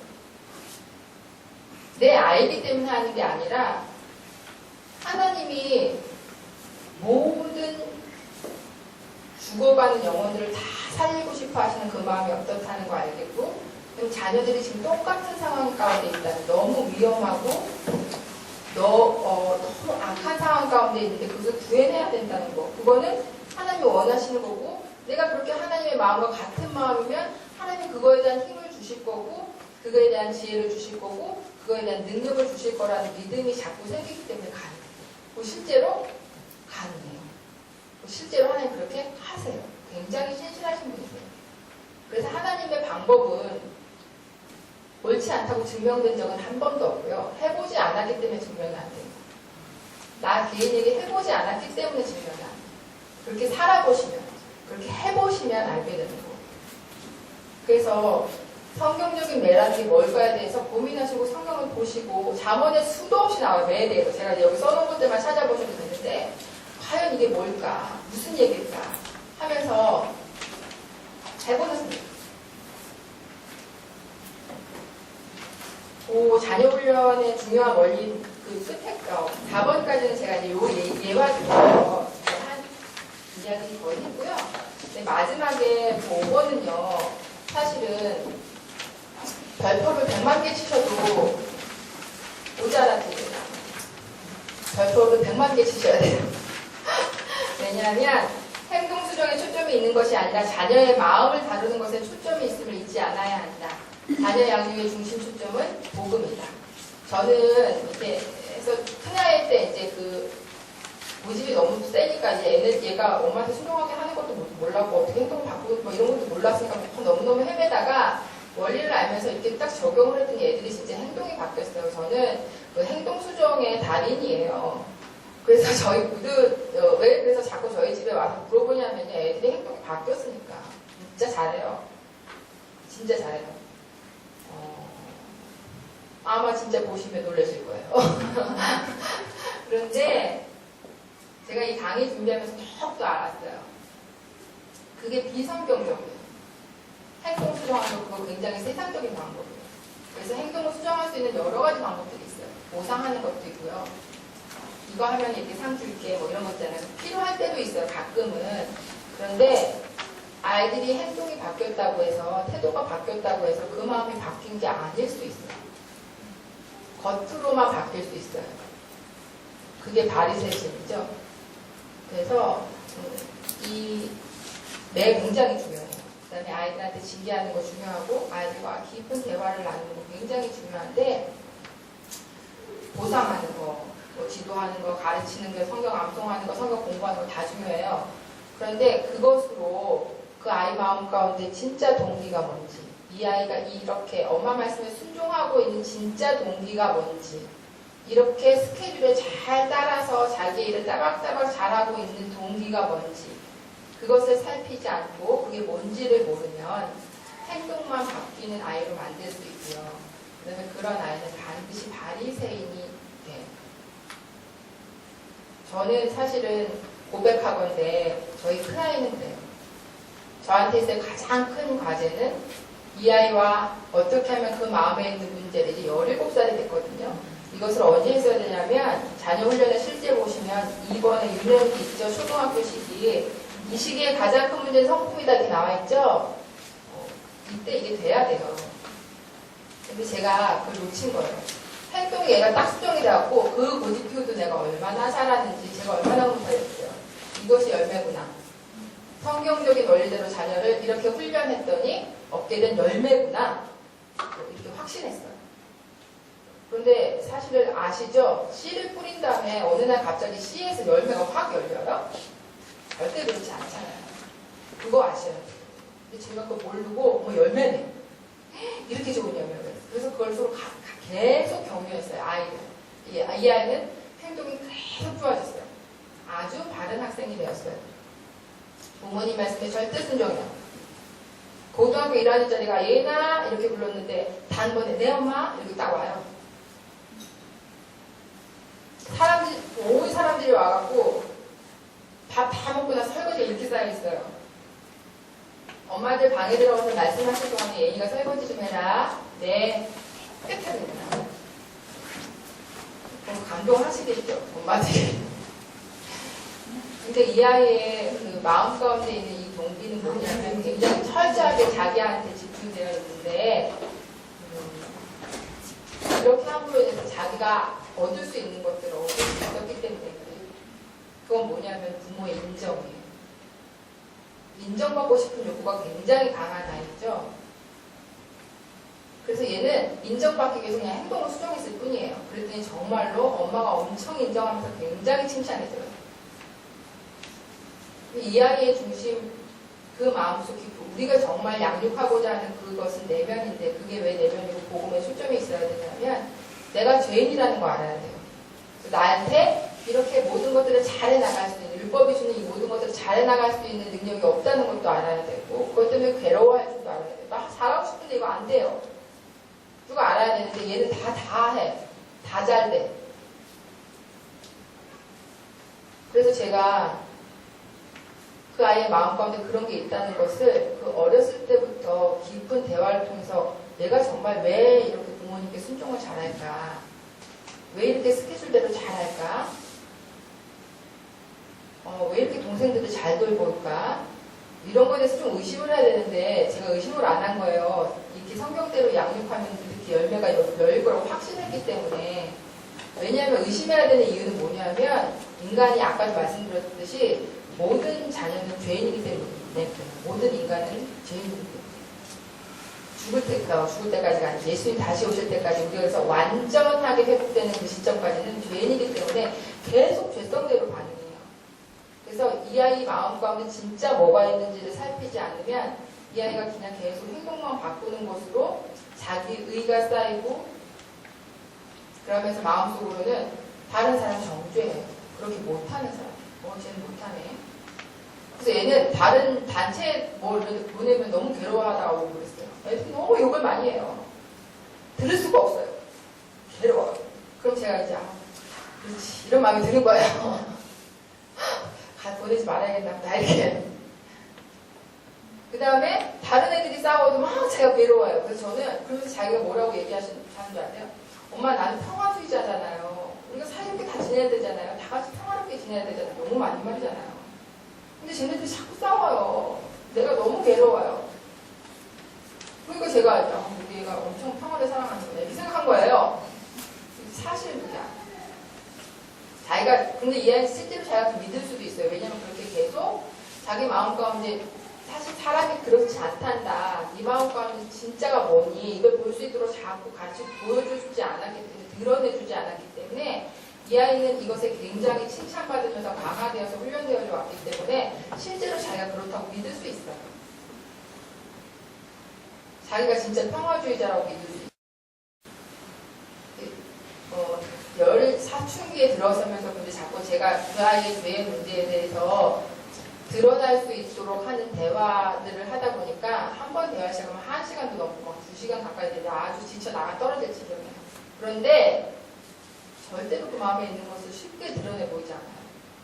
자기 스스로도 잘 모르고 엄마도 그렇기 때문에 눈에 보이는 어떤 사건이 딱 있어요. 얘 너 이렇게 해서 이렇게 했잖아. 이렇게 잘못했잖아. 이래야 되는데 그게 안 됩니다. 굉장히 힘들어요. 그래서 제가 이 5번에다가 별표 100만 개 하라고 하는 게 그런 의미예요. 이게 사실 어느 날 아침에 된 건 아닌데 제가 왜냐면 이게 자녀를 훈련하는 게 굉장히 중요한데 그 훈련하게 되면 사실 변화들이 보여요. 제대로 하시면. 아까 말했듯이 화 안 내고 화낸 상태로 진리하는 거 아니고요. 그 다음에 일관성 있게 지도하시고요. 그 다음에 그 문제의 핵심에 대해서 명확히 보시고요. 그래서 그것을 단호하게 대처하시면 아이들이 정말 바뀌거든요. 그런데 그것으로 만족하는 게 우리의 자녀 양육의 목표가 아니라는 거에 대해서 분명히 아셔야 되기 때문에 실패한 엄마가 이제 말씀을 드릴 거예요. 근데 이제 제가 실패해서 절망하고 있는 건 아니고요. 소망이 있어요. 왜냐하면 큰아이 어렸을 때 제가 실패했다고 생각했고 절망이라고 생각했거든요. 그런데 그때 하나님이 다시 새로운 것을 보여주셨어요. 제가 일어날 힘을 주셨고 기뻤어요. 지금도 얘가 17살인데 난 모른다. 내가 과연 성품을 훈련한 게 맞나. 이 아이 마음까지 뭐가 있는지를 도대체 알기나 했던 것인가에 대해서 절망스러운 마음이 생기는데 그거와 함께 또 하나님의 더 크신 은혜, 약할 때 강함 되신 그 하나님을 더 바라볼 수 있기 때문에 그게 더 감사해요. 분명히 하나님께서 이때에 필요한 하나님이 이제 개입하실 때가 되었구나. 그 때가 되었구나에 대한 그 믿음과 확신을 가지고 또 하나님 바라보기 때문에 가능해요. 여러분들이 계속 그렇게 하나님께 초점 맞추시고 구원하신 예수 그리스도께 초점을 맞추시면서 계속 그렇게 자녀 양육에 길을 걸어가셨으면 좋겠어요. 그래서 제가 이렇게 그렇게 말씀드린 거예요. 시간이 굉장히 많이 지났죠? 그래서 사실은 신생아, 유아기, 유년기, 청소년기가 있는데 제가 오히려 그래서 청소년기는 어차피 말씀드릴 생각이 아니었어요. 여기 이제 학교에 다니는 아이들 연령층도 그렇고 그래서 그다음에 청소년기에 있는 자녀에 대해서 사실은 제가 또 어느 말씀드릴 만한 또 그 경험이 풍부하지도 않고 그런데 그 신생아와 유아기 때에 봤을 때 유년기 때 이 초등학교 시절에는 그 성품을 훈련하는 게 굉장히 중요하기 때문에 이 성품 훈련에 있어서 중요한 게 이제 매를 갖다 전혀 안 드실 수는 없어요. 그런데 거기 보면 중요한 게 또 3번에 유아기 자녀에게 순종을 가르칠 때는 매가 매우 효과적이지만 유년기 자녀에게 지혜를 가르칠 때는 별 효과를 보지 못한다는 사실을 기억해야 된다라고 했잖아요. 그래서 반드시 불순종의 문제, 고집을 꺾는 문제에 있어서 매로 다스리셔야 돼요. 그런데 그 이후에 아이들의 마음을 목양할 때, 이거 목양한다는 표현을 이제 제가 소개해드릴 책에 나오는데 그 말이 정말 맞는 것 같아요. 그냥 단순히 뭔가를 가르치거나 집어넣거나 이런 게 아니라 이 아이들의 마음 가운데서 무슨 일이 일어났는지를 살피면서 이 아이들의 마음이 어느 방향을 향하고 있는지를 보면서 그렇게 하는 게 마치 그 목사님들이 교회에서 그 양들을 치시는 것 같이 그런 형태라는 거에 대해서 알겠더라고요. 그래야 된다는 거에 대해서 알기 때문에 자녀를 목양할 때 그 마음에 지혜를 심어주고 그 아이들이 자기가 분별할 옳고 그른 것에 대해서 느끼고 생각할 수 있게 도와줄 때는 매는 그다지 큰 역할을 못해요. 근데 필요할 때도 있어요. 이것을 이제 초등학교 시기가 됐으니까 매는 안 때려 이러지는 않아요. 저희 딸 10살 때 처음 홈스쿨 시작을 제가 그때부터 매를 들었는데 올해는 되지 않았지만 매 맞았거든요. 왜냐면 고집을 꺾어야 되기 때문에 그랬고 그 다음에 한 번 꺾였어도 중간중간 그것들이 또 드러날 때가 있어요. 그럴 때는 반드시 이제 매를 맞아야 되는 경우에 대해서는 아이들과 반드시 이야기를 미리 해놔요. 이런 경우 반드시 매 맞는다.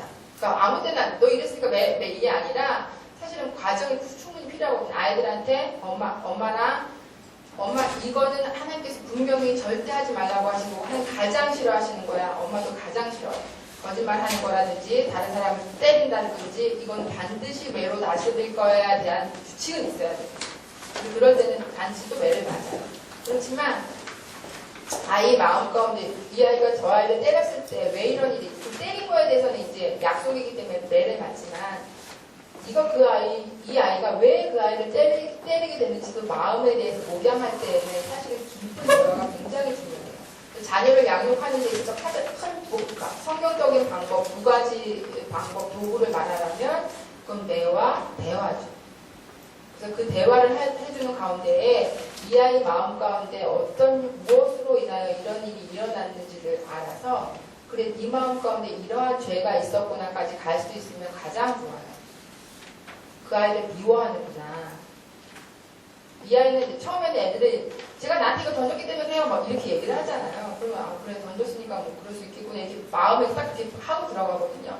근데 자꾸 질문하고 또 대답하고 질문하고 대답하고 하다가 들어가다 보면 사실은 이 아이 가운데 제가 이걸 던졌든 뭘 했든 지금 상태로는 그 아이를 상대편 아이를 미워하는 마음이 있어요.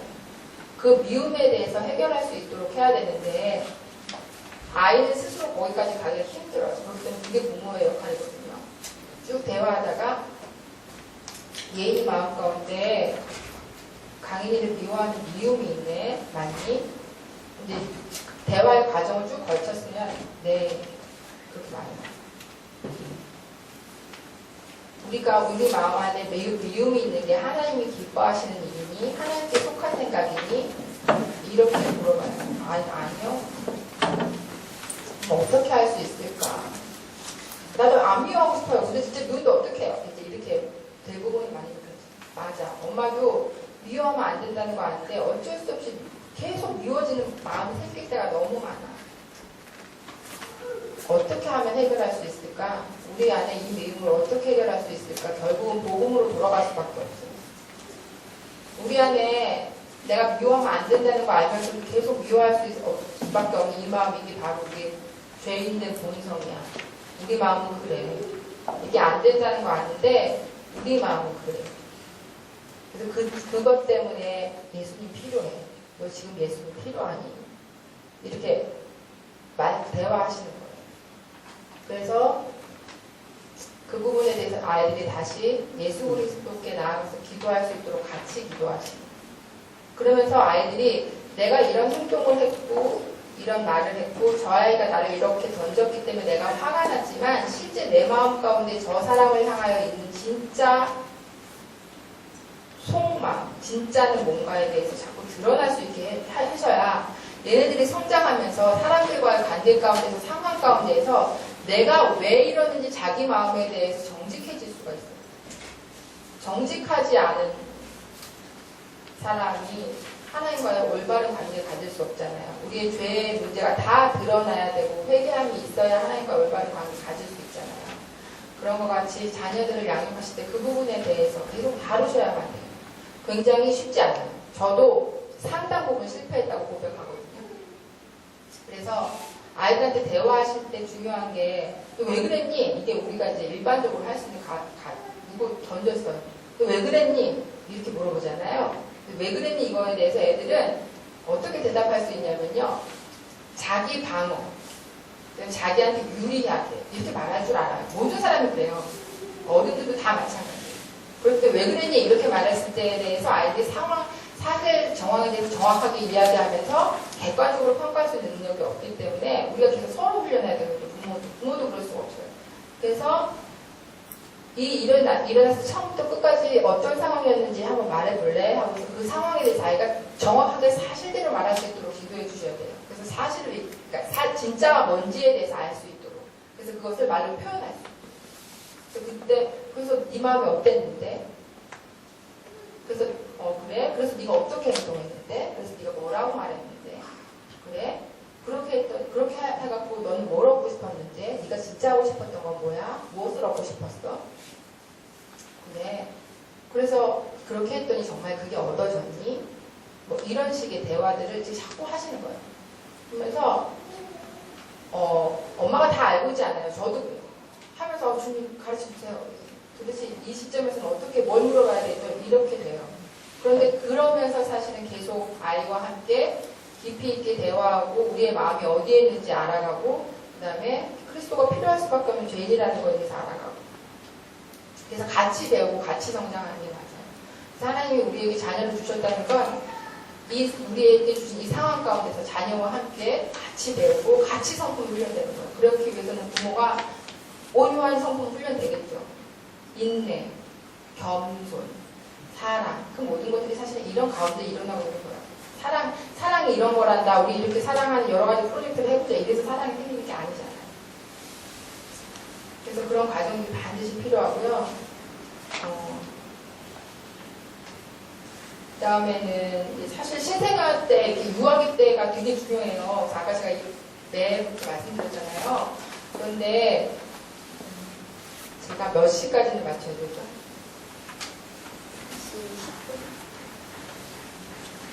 2시, 제가 지금 2시 반이죠? 2시 반 좀 넘었네요? 네. 좀 더 했네요? 3시까지네요? 3시 10분 사이에. 네. 신생아부터 유아기 시기에 제가 막내 아이를 키우면서 한 실제 이야기를 드리면 아기가 이제 태어났어요. 집에 병원에 이제 제가 수술을 했어요. 그래갖고 셋 다 수술을 했어요. 큰아이가 이제 거꾸로 있어갖고 걔는 뱃속에서부터 그렇게 거꾸로 그것도 막판에 뒤집었어요. 정상적으로 있다가 그래갖고 한 수술 수술하려고 줄줄이 수술을 했어요. 그래갖고 이제 막내를 수술해갖고 나가서 병원에 이제 왔어요. 그래갖고 근데 얘는 뭐부터 이제 훈련을 하기 시작하면 여기 첫 번째 나오죠. 규칙적으로 자고 먹을 수 있게 훈련시키는 거. 이때는 이제 권위가 있다는 것과 부모도 순종해야 되는 것 배우면 되는 시기거든요. 자고 먹는 것으로 이 아이를 훈련할 수가 있어요. 더 미국에서 오래 하셨던 분들 중에 더 심하게 하신 분들은 신생아 때부터 배변 훈련도 하세요. 그래서 성공을 하시더라고요. 근데 저는 그거는 못 해봤고요. 자고 먹는 시간을 규칙적으로 해서 아이가 스스로 잘 수 있게. 신생아 때도. 그러니까 이게 왜 중요하냐면요. 우리가 일반적으로 알고 있는 게 신생아가 엄마 뱃속에 있다, 안전한 엄마 뱃속에 있다가 세상에 나오면 얼마나 불안할까. 모든 게 다 바뀌어갖고 아이가 얼마나 불안하고 무섭고 떨리고 그다음에 다 불안정할까. 그렇기 때문에 이제 아이의 욕구를 잘 충족시켜줘야 되만 얘가 이제 정서적으로 어렸을 때부터 정서적으로 안정되게 자란다. 이제 우리가 알고 있는 일반적인 상식이잖아요. 제가 이제 큰아이 그렇게 키웠고. 그런데 이제 제가 쭉 시간이 지나면서 성경에서 말씀하시는 거 계속 보고 봤더니 이 아이 때 이 욕구가 충족되도록 충족시키는 게 중요한 게 아니라 그렇게 할 수도 없어요. 인간의 욕구는 충족시켜준다고 충족되지가 않아요. 그러니까 더 이렇게 되지. 그래서 나중에는 애들이 고집을 피우면서도 자기도 왜 고집을 피우는지 몰라요. 뭐 해줘도 충족이 안 되거든. 이 아이한테 중요한 건 뭐냐면 절제예요. 하지 말아야 될 걸 하고, 하지 말아야 될 걸 안 하고, 해야 될 걸 해야 되는 거. 그게 딱 명확해지면 완전히 안정감을 갖게 되거든요. 분명하니까. 내가 뭘 해야 될지, 내가 뭘 안 해야 될지 알게 되니까. 그 다음에 신생할 때는 이 아이는 정말 세상에 태어나서 다 불안정해요. 그렇지만 엄마가 정확하게 편안하게 잘 수 있는 시간, 편안하게 먹을 수 있는 시간에 그 패턴을 보시면 다 엄마들이 알잖아요. 그러니까 우리가 일반적으로 상식적으로 또 알고 있는 게 2~3시간마다 한 번씩 먹고 잔다. 이런 거 다 알잖아요. 자기 아기를 잘 살펴보면 얘 2시간마다 하면 되겠구나, 3시간마다 하면 되겠구나를 아세요. 그러면 그건 엄마가 스케줄을 잡으시는 거예요. 그래서 이 시간에 먹고 이 시간에 이만큼 깨 있다가 이 시간에 자고를 한 얼마간 해보시면 알게 되잖아요. 그러면 그 다음부터는 그렇게 아이가 안정되게 그 시간에 적응할 수 있도록 훈련하는 거예요. 그래서 그 시간 되면 먹이고, 그 다음에 제가 이제 아기한테 먹을 시간이 되면 먹인 다음에 안고 트림을 시키고, 그 다음에 투닥투닥 하면서 찬양도 불러주고, 기도도 하고, 그렇게 했어요. 그 다음에는 이제 우리 효인이 이제 자야 될 시간이다. 자자. 그리고 아기 침대에 눕혔어요. 그럼 아이가 잠을 자지 않죠. 막 울잖아요. 안아달라고, 안고 재우라고. 벌써 아기 때부터 내내 금방 그렇게 되잖아요. 금방 안고 재우라고. 자기가 뭘 알아서. 근데 얘는 그래서 부모님들이 또 앞에 안고 아이가 또 엄마 품에서 이렇게 안정감을 가져야 돼. 그래서 안고 재우고 업고 재우고 막 이런다. 그러다가 이제 시간이 계속 지나다가 보면 이제 엄마 너무 지치고 힘들어갖고 재우다가 막 열 받고 이제 이렇게 되잖아요. 그런데 이때는 이제 아이한테 충분히 먹을 것을 제공했고 기저귀도 갈아줬고 충분히 환경 자체도 따뜻하고 편안하고 그러면 얘는 이제 혼자 자야 되거든요. 그런데 자야 돼 하고서는 놔둬요. 이제 막 울어요. 근데 제가 이제 이때는 굉장히 갈등을 했어요. 밤잠, 낮잠보다 그냥 밤잠 때 한번 해봤어요. 혼자 잘 수 있게. 그래갖고 놔뒀더니 이제 막 울고불고 난리치는 거예요. 자기를 안고 재우라고. 제가 모든 조건을 다 충족시켜놨거든요. 그래서 제가 이제 근데 옆에서 가만히 이렇게 있었어요. 절대로 안 안아주고. 너무 괴로운 거예요. 애가 점점 하다가 이제 애가 숨이 넘어갈 것 같더라고. 셋째인데도 진짜 불안하더라고요. 그래서 제가 그다음부터는 안 되겠다 싶더라고요. 그래서 나왔어요. 나와서 샤워하고 책도 보고 밖에 제가 해야 되는 모든 일들을 다 한 거예요. 그러고서 이제 중간에 한 번씩 이렇게 보면 또 막 자지러지게 울다가 또 잠깐 쉬었다가 막 자지러지게 울다가 잠깐 쉬었다가 이렇게 하거든요. 그렇게 하고 이제 저희 할 일을 한 2시간쯤 하고 들어가면 이제 자고 있어요. 그거를 한 일주일을 안 해요. 일주일 안에 그냥 자요. 자기 혼자. 그 시간 되면. 굉장히 빨리 적응해요. 신생아 때. 근데 그 사이에 사실 부모가 괴로워요. 속 안에 갈등은 더 심해요. 이 아이가 이러다가 정말 정서불안이 되는 건 아닐까. 이게 진짜 아이가 그 부모로부터의 단절 이런 걸 느끼면서 막 공포감과 막 소외감에 막 이렇게 되는 거 아니까 이게 막 이제 저를 괴롭히기 시작하는데 제가 저는 정말 하나님 말씀하신 대로 그대로 순종하고 싶고 아이가 안정되게 편안한 가운데 정말 하나님께 사랑받는 자녀, 부모에게 사랑받는 자녀였어요. 근데 제가 지금 아는 한은 이렇게 해야 된다는 거예요. 하나님 저한테 그거 알려주니까 제가 그냥 이렇게 할게요. 제가 그렇게 하고 그걸 한 거예요. 그 다음부터는 사실 이제 아이가 혼자 자요. 그러면 어떻게 될 것 같아요? 엄마 몸이 진짜 편안해지죠? 딱 먹고 딱 이렇게 토닥토닥 해주고 기도하고 찬양 부르고 요게 한 10분 정도 돼요. 왜냐면 아이한테 충분히 안고 엄마의 그거 교감 다 느낄 수 있게. 제가 이제 몸이 나이 들어서 셋째를 39에 났어요. 셋째를 낳고 나니까 너무 힘들어. 발바닥까지 다 아픈 거예요. 그 애를 진짜 안아줄 수도 없었고 모유를 먹일 수가 없는 거예요. 너무 힘들어서 나오지도 않고. 그래서 할 수 없이 우유를 먹었기 때문에 그 우유를 먹이고 그 다음에는 이제 좀 안아주고 있었어요. 트림하고 찬양도 하고 기도도 하고 이러면서 그런 시간을 조용하게 가져요. 그 다음에는 흔히 이제 자야 되는 시간이야. 또 자고 일어나서 또 우리 맛있는 우리 먹자 이러면서 눕혀요. 눕히고 놔두면 얘가 이제 밤잠에 그게 훈련이 되었다 보니까 혼자 자는 게 당연하다는 걸 아는 것 같아요. 그 재워준 그런 어떤 책에서 그런 것도 있었어요. 아이가 이제 잠잘 때의 상황과 중간에 깼을 때의 그 상황이 동일해야 안정감을 갖는데요. 근데 이제 엄마가 재워주고 있다 이제 다 눕혀놓잖아요. 그리고 이제 뒤돌아서 이제 막 딴짓하고 있다 얘가 잠깐 살짝 잠이 깼는데 엄마가 없으면 이제 그때 또 우는 거예요. 근데 얘가 혼자 처음부터 자기가 혼자 자기 시작했으면 자다가 살짝 깼는데 아무도 없어도 그냥 그게 자기 원래 처음 자던 그 환경이랑 똑같기 때문에 또 자요. 깼을 때도 그렇게 막 자지러지게 울거나 이러진 않아요. 그게 배고프거나 그런 게 울긴 울지만 어쩔 때는 정말 깨서 혼자 놀고 있어요. 안 울어갖고 제가 잊어버리고 있었어요. 왜냐면 큰애들이 있고 우리 집에 하도 손님들이 많이 드나들다 보니까 밖에서 막 하다 보면 아이가 자고 있다는 사실을 까먹고서는 이따가 사람들이 그런데 애기는 이러면 어머머머 이러고 가보면 어쩔 때는 놀 때도 있고 어쩔 때는 혼자 이렇게 놀고 있을 때도 있고 신생한테 그래서 이제 제가 여러 가지 해봤어요. 그러니까 아이가 뭐 우유를 먹어야 되는데 좀 먹다 빼버리기도 하고 그러잖아요. 그러면 이제 그때 훈련은 안 주는 거거든요. 굉장히 잔인한 것 같아서 못하시죠? 근데 아이가 굶어 죽지 않아요. 그래서 안 줘요. 그 시간 텀 때까지. 그러면 막 울고 자지러지게 그러는데 이제 그걸 참는 거죠. 저는 이제 이때도 그럼 울면 안 된다는 것까지 알아야 되나? 그리고 제가 좀 더 심하게는 발에다 고무줄을 딱 묶고 이걸 탁 생기면서 아이를 아프게도 해봤어요.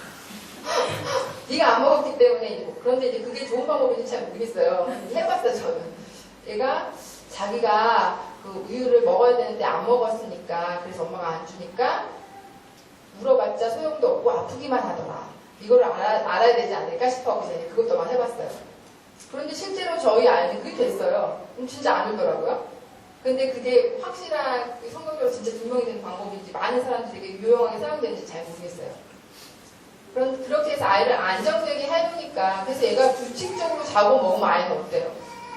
굉장히 편안하잖아요. 그럼 아이가 성격이 원만해질 수밖에 없잖아요. 편안하게 자고 먹고 이러니까 그러면 어떻게 돼요? 엄마가 진심으로 이쁘죠 아이가.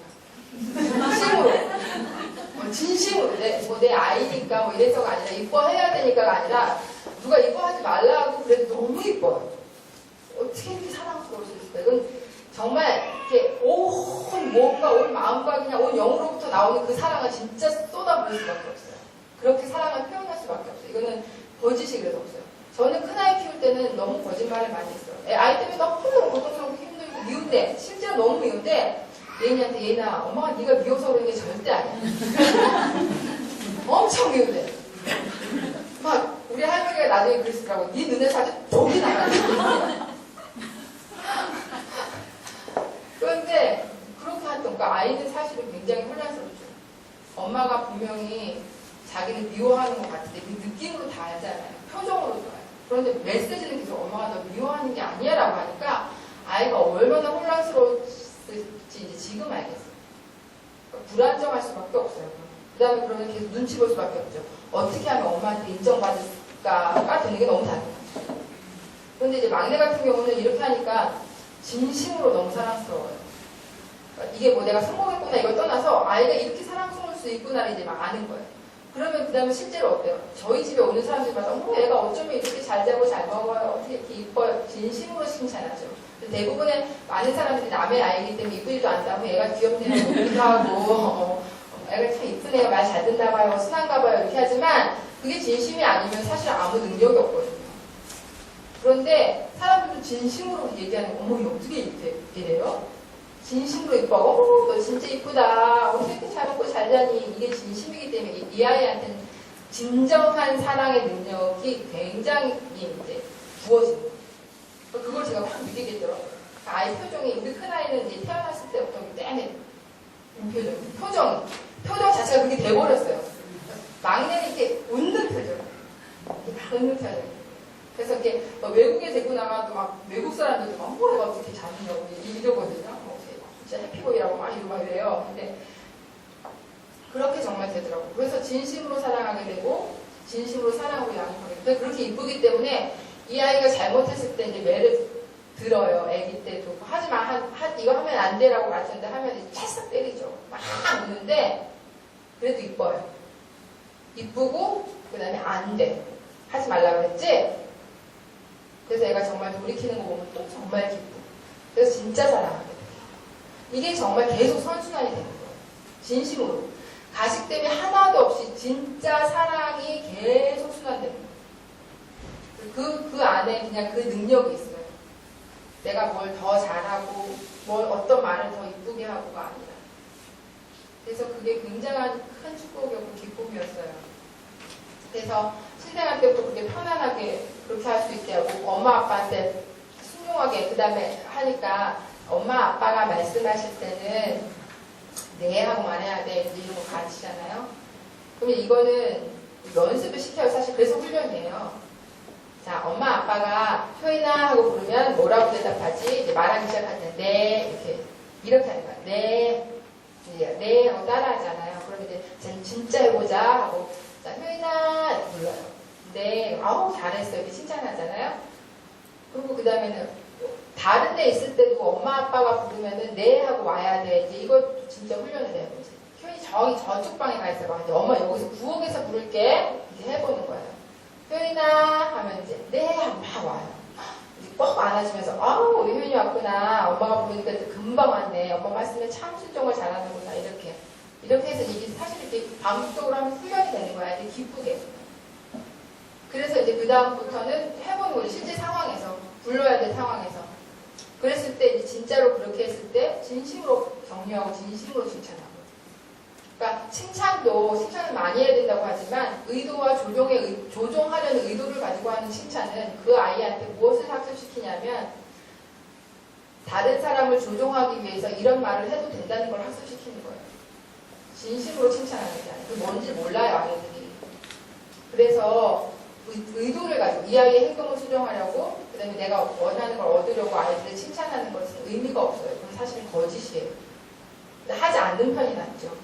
차라리 네가 이렇게 하니까 엄마 마음이 정말 속상해. 엄마가 진짜 힘들어가 훨씬 더 아이를 제대로 양육하는 방법. 아이들이 진실이 뭔지를 알아야 되고 내가 이렇게 했을 때 저 사람이 화가 나는구나. 내가 이렇게 했을 때 저 사람은 슬프구나. 이런 걸 알아야 되죠. 그렇기 때문에 칭찬을 조종하려는 의도를 가지고 해서는 절대로 안 되고 진심으로 해야 그 안에도 또 그 능력, 파워가 있거든요. 사랑도 진심으로 해야 그 안에 그 능력이 있죠. 그런 것 같이 그렇게 해서 아이들 이렇게 하나씩 가르치면 그 가르치는 기쁨이 있어요. 그 다음에 집안일을 제가 하라고 했잖아요. 이 집안일이 굉장히 성품편한테 좋아요. 저희 지금 막내가 이제 만 5세가 안 됐는데 얘는 뭘 하냐면 당연히 자기 방 정리는 다 해요. 장난감 싹 깨끗하게 하고 굉장히 잘해요.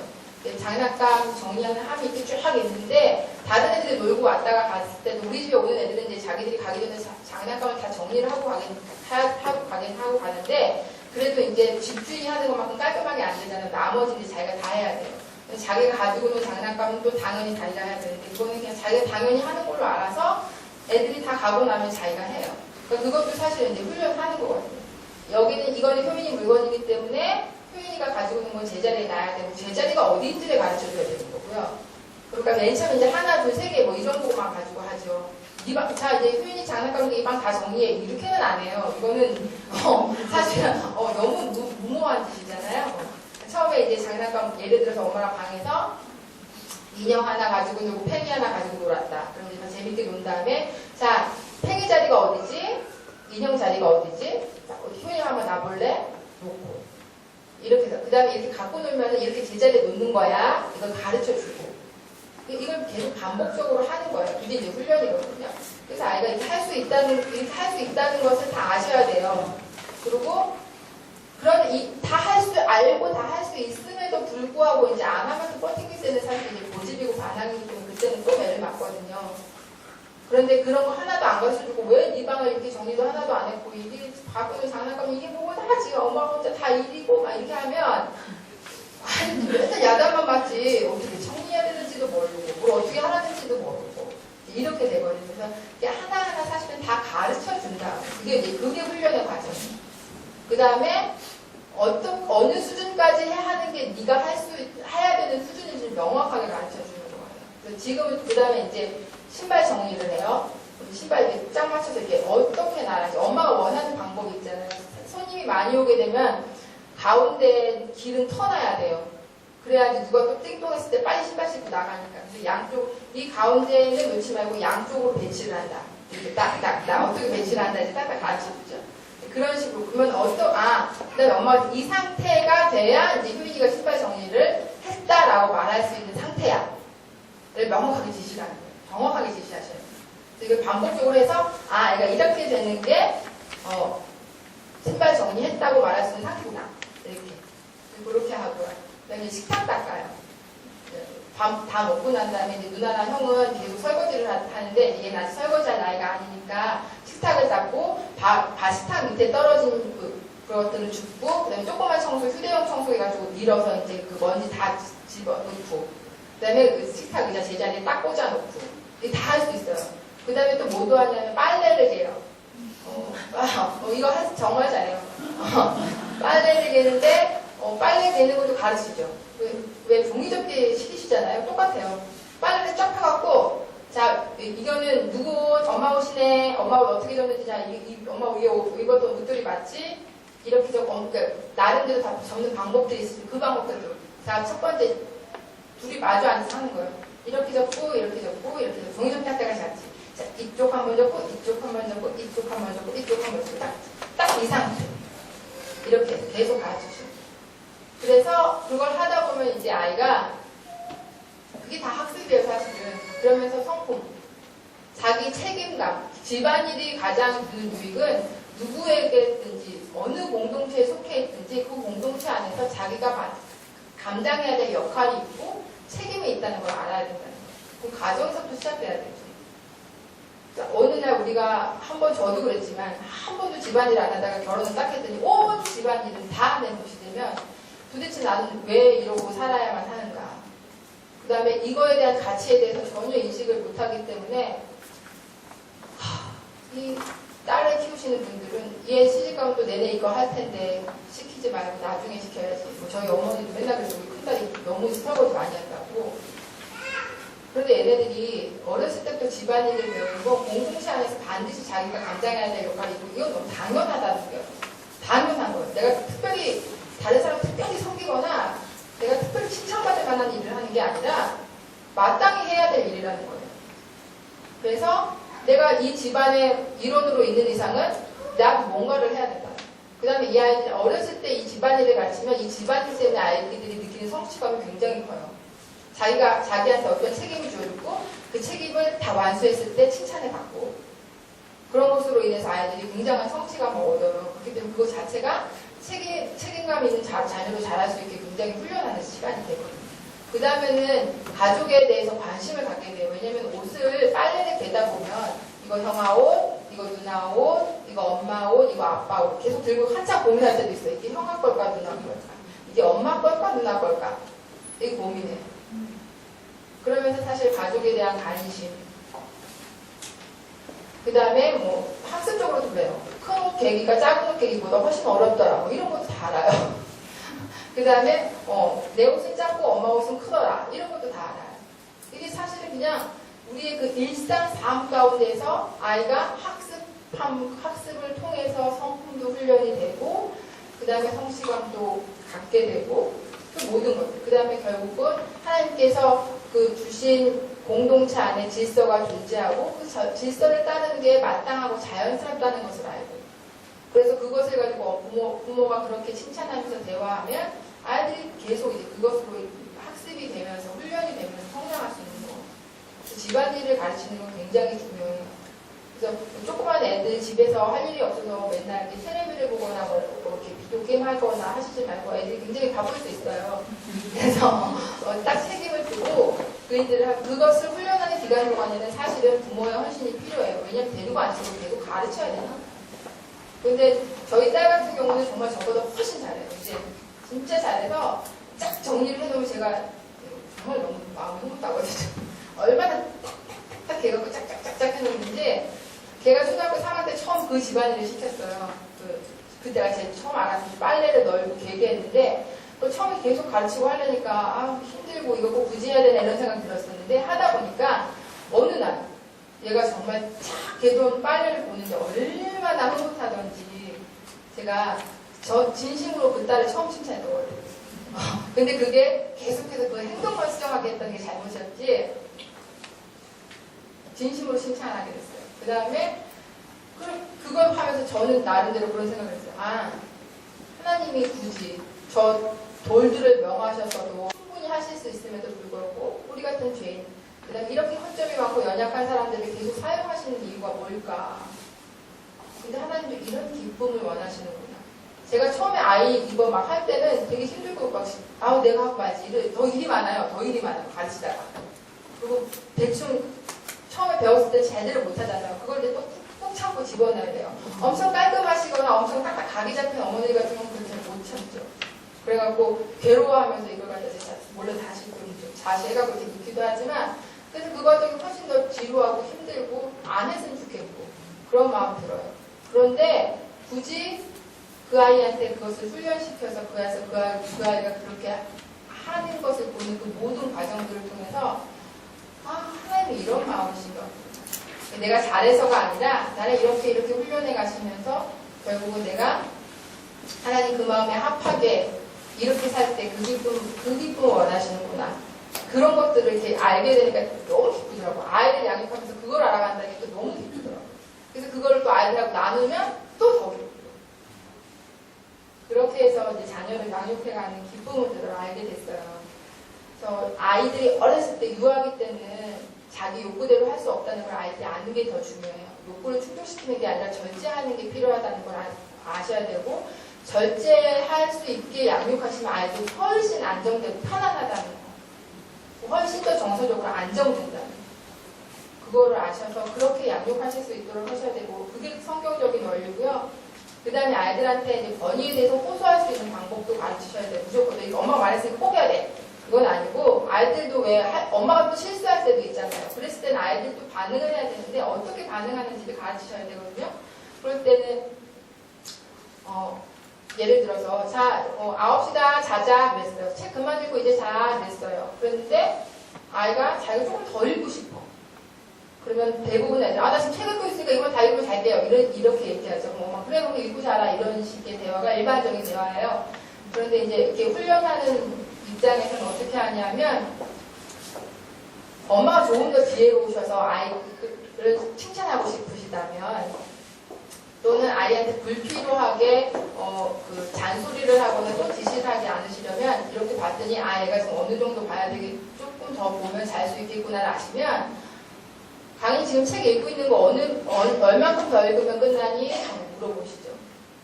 몇 페이지 남았어요. 한 5분쯤 있으면 끝나요. 그래? 그럼 5분 있다가는 책 덮고 자라. 이렇게 말씀하시면 네 이렇게 되죠. 그러니까 순종할 수 있도록 엄마가 지혜로운 말들로 인도를 하신 거예요. 그 다음에는 이렇게 할 수 있어요. 9시에 이제 9시다 자자 했을 때 아이들이 네 하고 순종할 수 있도록 가르치는 거는 맞아요. 언제든지 부모님이 말씀하셨을 때 네 이게 나가야 돼요. 네 했는데 자기가 조금 더 보고 싶어요. 그러면 말을 할 수 있어야 되잖아요. 엄마가 지금 잘하고 있기 때문에 절대 말 못하고 자면은 아이가 진짜 보고 싶다 이러면서 그런데 엄마 제가 이거 5분만 더 보면 다 끝나는데 5분만 더 보고 자도 될까요? 이렇게 물어볼 수 있도록 가르치신 거예요. 그러면 엄마가 가능하지? 그러니? 그래 그럼 그러도록 해라. 그래서 자기가 어떻게 공손하게 자기가 하고자 하는 일, 말하고자 하는 것에 대해서 표현할 수 있는지 가르치시고 그 다음에 그렇게 했을 때 부모가 그에 상당한 반응을 하심으로 인해서 아이들이 이렇게 대화를 하는 거구나 권위에는 이렇게 호소하는 거구나를 알 수 있게 해요. 대신에 언제든지 내 먼저 시작하고 해야 돼요. 그냥 엄마 5분만 더 읽고 하면 안 돼요. 이렇게 안 하고 엄마가 지금 자라 했으면 네 근데 엄마 제가 5분만 더 읽고 자면 안 될까요? 이렇게 할 수 있게요. 그래서 언제든지 순종이 먼저고 그다음에 권위에 대한 호소는 두 번째로 하는 거예요. 그것들에 대해서 잘 조화를 이루면서 할 수 있도록 그렇게 이제 양육하시는 거예요. 그래서 유아기 때 사실은 그 반항의 꼬리를 뽑아놓으면 훨씬 더 편안해져요. 그 다음에 아이들이 그 반항하는 아이를 잡으려고 불필요하게 소모되는 에너지를 줄일 수 있을 뿐만 아니라 아이들을 악에서 위험한 곳으로부터 건져내신 거기 때문에 굉장히 칭찬받을 만한 일이시고 마땅히 우리가 해야 될 일이기 때문이에요. 그 다음에 유년기로 넘어가면서 아이들을 양육하실 때는 풍성한 대화와 매를 가지고 적절하게 조화를 이루시면서 아이들의 마음이 목양될 수 있도록 하는 게 무엇인지, 그래서 어떤 지혜로운 질문들을 해야 되는지, 아이의 마음을 본다는 게 뭔지, 그거에 대해서 계속 성경을 연구하시고 보시고 공부하시고 기도하시면서 정말 그렇게 자녀들을 양육하시는 가운데 하나님 주시는 정말 이 놀라운 축복을 다 누리실 수 있었으면 좋겠어요. 감사합니다.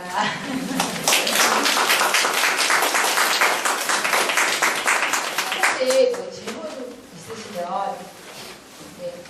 네.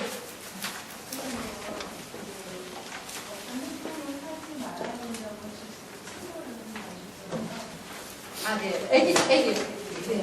그런데 출근을 하기 전에 반드시 아이한테 운전하지 말아야 되는 일이라고 인식을 시키는 게 생각을 한다고 하셨잖아요. 네. 근데 그 인지라고 하는 게 지금 이거 많지가 안 된다는 것에 대한 인지인가요? 아니면 왜 많지가 안 된다는 거에 대한 인지인가요? 제가 이제 한 가지 명확하게 말씀드리면요. 그 아주 아기 때부터 그러니까 신생아는 아니라 그냥 기어다니거나 뭘 만질 수 있는 아이들 그런 나이 때 이 스틱은 징계나 체벌이라기보다는 훈련의 도구예요.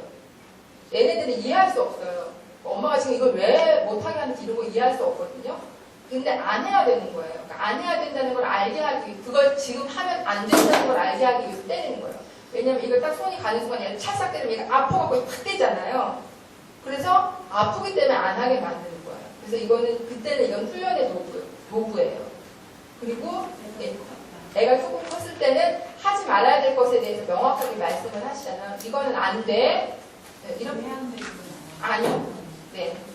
왜 안 되는 것을 아주 간단하게 설명해 주실 수는 있어요. 그런데 아이들이 이해해야지만 순종한다고 가르치셔서는 안 돼요. 아이들이 이해할 수 없어요. 애들이 순종해 나가면서 나이가 자라고 그 다음에 그 기간이 자라면서 부모님이 왜 안 된다고 하시는가를 스스로 깨달아가게 되고요. 그 다음에 그 정도의 나이가 어느 정도의 순종에 이제 순종하는 것을 아이가 완전히 가능하고 있을 때쯤에는 그 다음에 어느 정도 이해하는 게 가능할 때는 설명들을 조금 더 하실 수 있어요. 왜 안 되는지에 대해서. 그런데 아이가 이해했기 때문에 순종하게 훈련하는 건 아니고요. 부모님이 하셨기 때문에 순종할 수 있도록 지도하신 다음에 그 다음에 이제 조금씩은 말씀하실 수 있어요. 예를 들어서 이건 너무 뜨거워. 만지면 뒤어. 그러니까 만지면 안 돼. 이 정도는 하실 수 있어요. 네. 그러면 때리고 난 다음에요. 네. 때리고 난 다음에 용서는 아니지만 왜 그런 행동을 잘하고 이런 행동을 했는지에 대한 설명은 이럴 때는 신생아 때는 아니라 기어다니고 그랬을 때 왜 훈련의 목적으로 훈련의 도구로 얘를 사용할 때 이제 안 돼 이렇게 해서만 하시는데 그 다음에 한 만 3세 뭐 이 정도 되면 이제 말귀 다 알아듣거든요. 그럴 때는 이제 왜 자기가 매를 맞는지 알아야 돼요. 그러니까 부모님의 엄마가 이거 절대 하면 안 된다고 말했는데 네가 했어. 엄마가 절대 하면 안 된다고 말한 거 하면 매 맞기로 했지. 그래서 효인이가 지금 매 맞는 거다. 엄마가 3대 때린다고 했지. 그래서 3대 맞을 거야. 이렇게 말씀하세요. 그 다음에는 아이 스스로가 사실 매를 맞아야 되는데 맨 처음에 그게 안 되기 때문에 그것 때문에 매를 많이 맞아요. 저희 효인이 같은 경우는 매 3대 맞기로 했지. 자, 엄마 무릎에 엎드려. 그럼 이제 딱 쫙 때려요. 그럼 제가 이제 엉덩이를 짝짝짝 때리거든요. 그럼 딱 일어나서 막 울어요. 이제 아파요. 아프지? 엄마 말씀에 순종하지 않으면 이렇게 아프게 매 맞는 거야. 이제 울지 말아라. 또 꽂혀라. 아프니까 울 수 있는데 이제 그만 울어. 이렇게 얘기를 해요. 그 다음에 앞으로는 효윤이가 엄마 말씀에 순종해서 이렇게 아프게 매 맞지 않았으면 좋겠어. 하고 이제 꼭 안아줘요. 그렇게 안아주고 그 다음에 저는 효인이한테는 엄마한테 뽀뽀해야 이렇게 했어요. 그러니까 제가 먼저 뽀뽀하는 게 아니라 효인이가 엄마한테 뽀뽀해라 그랬어요. 그럼 아이들이 사실은 그 마음에 그 엄마한테 반항하고 싶은 거 엄마한테 미운 이런 마음이 없으면 해요. 근데 그게 안 꺾였으면 못해요. 안 꺾였으면 못해요. 그게 그래도 아이들이 순수하다는 증거예요. 그래서 저희가 이제 이 마음이 꺾였는지 안 꺾였는지를 확인하기 위해서 네가 먼저 뽀뽀해라를 하거든요. 자, 엄마한테 이제 뽀뽀하고 나가자. 그랬을 때 이제 쭉 하면 저도 그래 하고 쭉 해주고 같이 나와요. 뽀뽀를 안 했으면 마음이 안 꺾인 거거든요. 효인이가 엄마를 미워하는 마음이 있나 보네. 효인이가 잘못해서 매를 맞았는데 엄마를 미워하는 거 그건 더 나쁜 거야. 엎드려. 네가 네가 죄를 지었는데 그 죄를 인정하지 않기 때문에. 네, 맞아요. 그래서 그 마음이 꺾일 때까지 하시는 거예요. 그러니까 아이들의 마음을 잡는 게 그거예요. 행동만 애들이 머리가 좋아서 안 마시려고 꺾인 척 할 수가 있어요. 아까 그래서 이렇게 교활한 아이들이 막 바보 양상이 돼요. 그래서 그 마음이 꺾였는지 반드시 확인하셔야 돼요. 네. 진정성 있는 감정. 네. 저는 13살 양반이 저희는 학교라는 공간에 있다 보니까 아이들이 또래관계에서 그 다양성이라는 거에 대해서 잘 그러니까 수용이 잘 안 돼서 힘들어하는 경우가 참 많거든요. 근데 혹시 그 다양성을 뭐 우월감이라든지 아니면 반대로 완전히 열등 내지는 부족함으로 인식하지 않고 좀 효율적으로 아이한테 잘 인식시킬 수 있는 혹시 그런 팁이 있으면 좀 뜻을 가르쳐 주시면 결국 사실 성경으로 돌아가야 되는 이야기인데요. 아이가 그러니까 자기도 모르게 비교하게 되기 때문에 느껴지는 것들 때문에 그러시는 거죠. 그게 왜냐면 하나님의 주권을 인정하지 않기 때문에 그런 거거든요. 궁극적으로요. 왜냐하면 나를 창조하신 분이 하나님이세요. 하나님이 다 다르게 창조하셨어요. 그런데 우리는 무엇을 어떤 행동이나 어떠한 것들을 보고 평가를 해요. 이것이 더 가치 있다고. 근데 하나님은 당신이 창조하신 모든 피조물에 대해서 똑같은 가치를 부여하시거든요. 그렇기 때문에 내 마음에 제가 이거 나보다 잘해. 나는 이거 못해. 이런 마음 갖고 있다는 건 네가 하나님이 너를 창조하셨고 그 다음에 너의 주인이시고 앞으로 너를 책임지시고 너는 하나님 기쁘시게 할 존재로 태어났다는 것에 대해서 아직 잘 모르는 것 같아요. 우리는 그것으로 인해서 하나님께 감사해야 되는 사람들이야. 감사해야 되는 존재야. 그것으로 하나님께 찬양해야 되는 거. 그것만으로 그냥. 그래서 딸기는 딸기여서 맛있고 사과는 사과여서 맛있고 바나나는 바나나여서 맛있는 거야. 딸기가 바나나보다 훨씬 좋은 거야. 바나나는 사과보다 훨씬 못해. 이런 얘기는 할 수가 없단다. 그거에 대해서 사실은 어머니께서 그렇게 지도하시면서 가야 됩니다. 그래서 아이가 그렇구나 이렇게 인정하게. 하나님이 만드신 모든 피조 세계에 똑같은 가치를 주셨고 하나님 다 사랑하시고 그 다음에 나도 그렇게 창조됐고 쟤도 그렇게 창조됐고 그렇기 때문에 서로 다른 모양인 것에 대해서는 우리가 그냥 다 감사, 나에게 주신 것에 감사, 나와 다르다는 것에 대해서 감사해야 된다고 가르치셔요. 성경이 하나님 그렇게 말씀하고 계시기 때문에. 네.